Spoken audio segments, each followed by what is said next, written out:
Conversation, man. I want to talk about Monique and Charlamagne. I was watching that interview and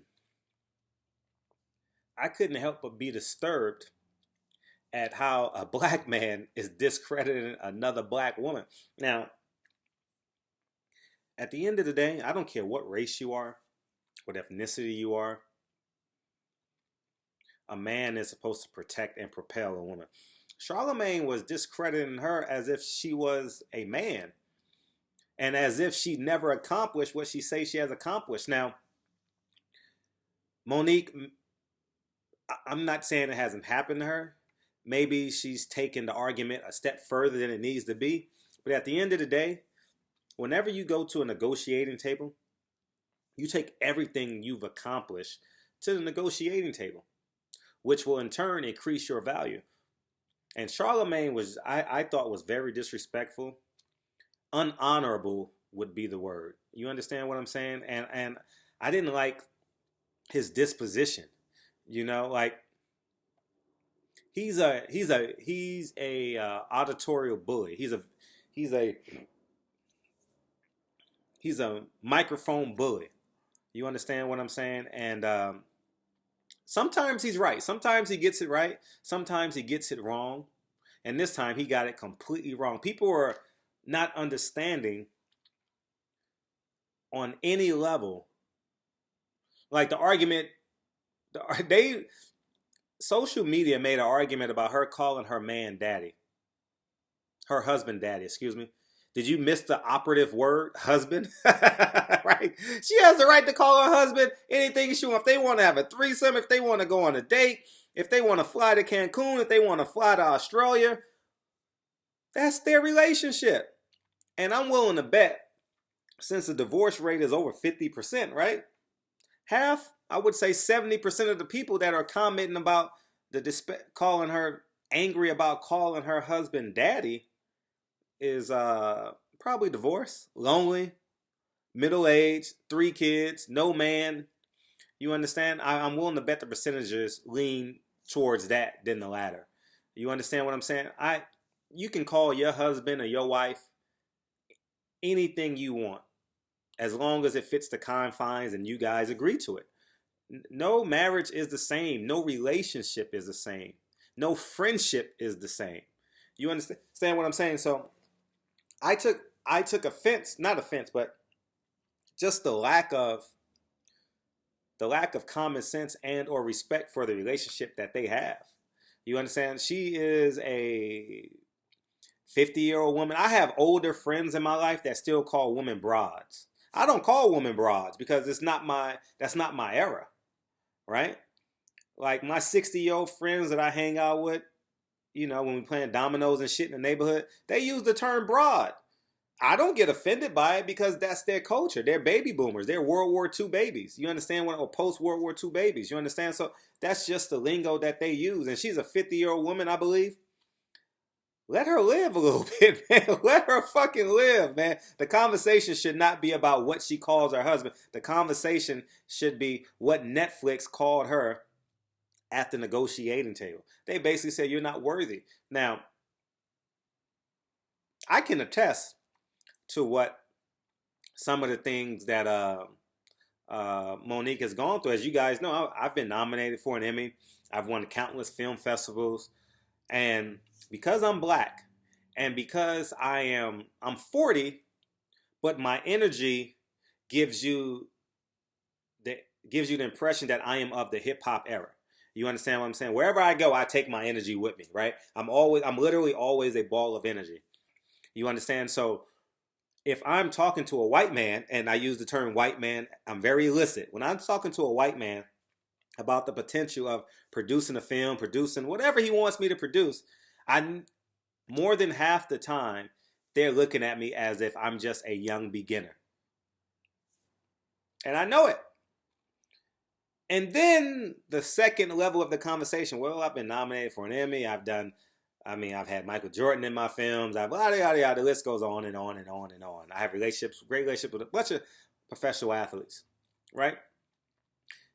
And then it starts to make sense, right? And then we talk about money, the budget. Well, nah, I only got $20,000. I only got 40,000. We need 100,000, but they're only offering 40,000. Now, mind you, I could take a 5,000 job every day of the week. I'm being candidly honest with you. There's $1,000 job, the 5,000 job I can take every day of the week because everybody wants that. Many people, if you're not an award-winning, I'm an award-winning film producer because I've won film festivals, but I'm talking about when you can put Emmy nominated at the beginning of a film or directed by, produced by, Emmy nominated, it draws eyes to it. I'm not saying it's going to draw money, but it'll draw some form of interest. And I can get independent filmmakers email me a handful of times a month wanting just my title. And I just refuse because $1,000, $2,000, and I have no control over what goes on. I say no. So Monique has every right. I don't know her credits off the top of my head, but I know she's had syndicated TV shows. She did great on Precious, so I didn't see the movie. I believe that's when she won her Oscar. And she's been a stand-up comedian for 20 years, 30 years. And keep in mind, there's no decline in terms of age as a comedian. You understand what I'm saying? As long as your brain stays active, you can create new content, right? As long as you stay active on social medias and whatever. But at the end of the day, we must respect Monique and what she has accomplished. Just the same way I want you guys to respect what I've accomplished, right? And at the end of the day, okay, since we're on YouTube, let's talk about YouTube. Dante has over 100,000 subscribers, right? Who else? Ellie has an absorbent amount of subscribers, right? I have to respect what they've accomplished. I'm not the guy. I know there have been some YouTubers that will use negative press to try and stimulate their brand. I'm the guy that wants to celebrate what you've accomplished. You know, me and Ellie has turned out to be friends now. You know, we're weekend friends. You understand? I told you I have a weekend boxing family, Thursday through Sunday, damn near twice a month. And we're friends. You know, Dante, we're friends. I started off on Dante's Boxing Nation's channel. So at the end of the day, and it goes on down, there's so many people that got bigger and better channels than me. Oh, I wouldn't say better. let's slow down. I'm still a competitor. I'm still that 5-year-old athlete, you know, that made his first basket. You understand? I'm still an ultra competitor. But when I'm bigger channels, right? Bigger channels. And out of respect, I got to respect no matter how they got the 100,000 subs, the 50,000 subs, the 30,000 subs. I got to respect it. And if they go to a negotiating table with NBC should respect the fact that they built a literal business from 0 subscribers. You know how hard it is to stay confident, to stay poised when you're getting 6 views on a video and you're 2 months in and you only got 43 subs? That was me. And I just kept on putting out content. As Gary Vee say, content is king. Content is king. I just literally kept on putting out content. And then I hit 100 views on the video. I'm like, oh shit, I'm leading into something. Then you get 1,000. Then you get 100,000. You get what I'm saying? So at the end of the day, we should respect Monique's accomplishments. Everyone, right? And she should have the right to say no, right? And at the end of the day, race plays a huge part in everything that we do in life. And I don't ever entertain conversations. I will find a clever, disrespectful way to get you out of this fucking conversation when people say race is not an issue. Race plays an issue in everything that we do, right? I don't walk up to a Mexican and say, hey, you want fried chicken? What we gonna eat? Fried chicken? Right? You just don't do that. When was the last time you walked up to a Mexican? I mean, like, you know, outside of your friends and shit, you know, you're like your 2 or 3 partners, but you walk up to a passive friend that you know and be like, hey, what you have for dinner last night? Fried chicken and macaroni and cheese, right? You don't say that, right? Race plays a part in everything that we do. That was a small example, but you guys understand where I'm coming from. So I don't even entertain conversations. The white apologists that people say race plays a part in everything that we do.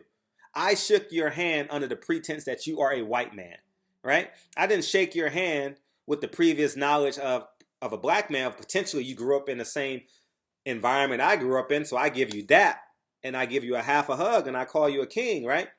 And you understand what I'm saying? So when people say positive, remember, there are positive assets of relationship interactions as well. It's not just all negative where you're a nigga, you're a spick, you're a beaner, you're a white Jew, you're a hit, whatever. No, there are positive. There are positive examples of people accepting that we are race, we are different ethnicities, and we can develop a relationship from that vantage point. So, but Monique has accomplished a lot. She deserves that respect. I'm going to give her that respect. I'm unsure if I'll ever meet her, but at the end of the day, I got to respect what she's accomplished. Maybe she's a little overzealous with the race, but the one thing I got from her, she don't take bullshit. And whenever she sees bullshit coming her way, she gets out of the way of it. She doesn't entertain bullshit. And as I always say, this deserves another video. But there's two things black people have, as a whole, black people have some difficulties with, right? One is ultimately believing you could be in the same space that that white man is in, right?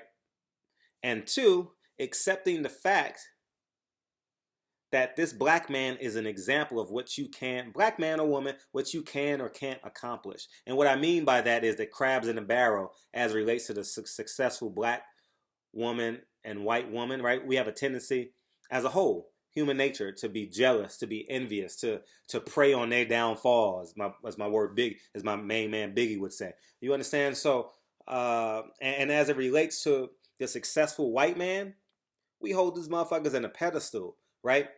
And it's just we have to believe we can be bigger, better, and stronger. Remember, the cradle of civilization is Africa, and I'm not going to go off on a tangent about that, but I'll just say we should respect each other's accomplishments. Charlamagne did not respect her accomplishments, and Charlamagne didn't respect what she wanted to accomplish, right?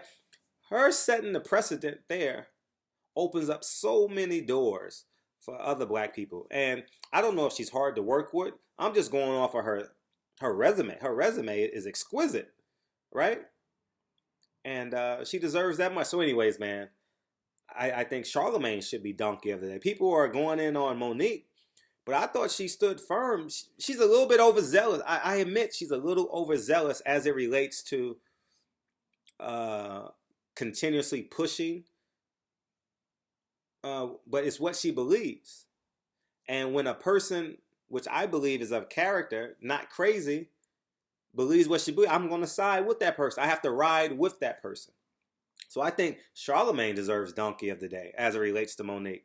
And Charlamagne is 50-50. A lot of times he's wrong and a lot of times he's right. And well, what I will say, they have a huge platform. When I say a mega platform, you can't discredit that. They have a mega platform, the Breakfast Club. And I think they need to be more conscientious because envy is the narrative leader in that. What they should have did was went to the conversation literally is, if she takes the $500,000, from my understanding, they basically own her for 2 years. That's $250,000 a year to a woman, I would believe, that makes millions of dollars a year. I would assume she's a millionaire and makes millions of dollars, right? So for her to throw away $1 to save a dime doesn't really make sense for her. And I think that should have been the conversation. That should have been what Charlamagne should have been echoing. And at the end of the day, she was right when she said, that was so powerful when she said, you are the black man that takes his wife to the slave master and then goes back and pick her up. He is that guy. I believe wholeheartedly he has those type of tendencies. You understand? He will sell us out to pacify the white man. He should have went up there. As soon as that white man opened up the door, he should have stabbed that motherfucker in the heart. Barbershop Conversations, man. Hope you guys are having a great Saturday. Talk to you soon. Peace.